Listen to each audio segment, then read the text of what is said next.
disobedience, Noah remained faithful. More importantly, his whole family followed his example, showing unity and obedience. This reflects our faith, but as for me and my house, we will serve the Lord. From Joshua 24:15. A family that obeys together. The world had become full of evil, but Noah was different. He obeyed God.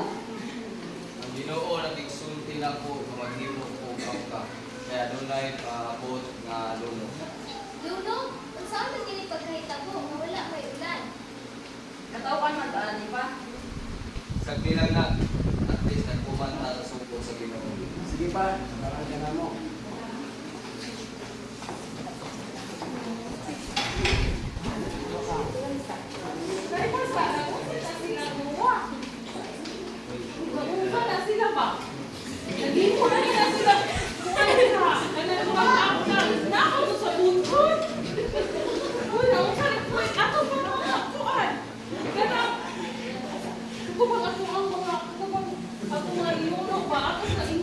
Noah! Noah!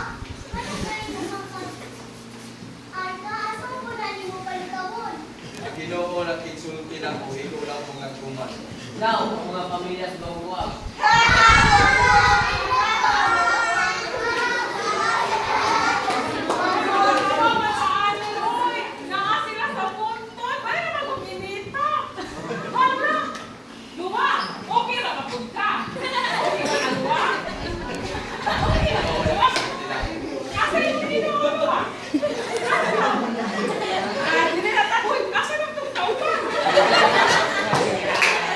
Despite the mockery, Noah's family stayed united.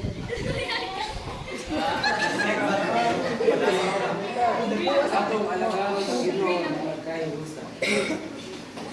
God instructed Noah to get inside the ark together with his family. Then, the rain began to fall just as God said.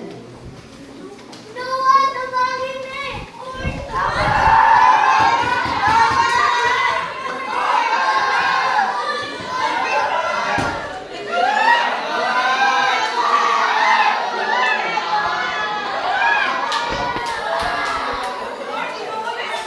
But Noah and his family were saved because they obeyed God. But as for me and my house, we will serve the Lord. Noah and his family was a great example of a family who served the Lord together.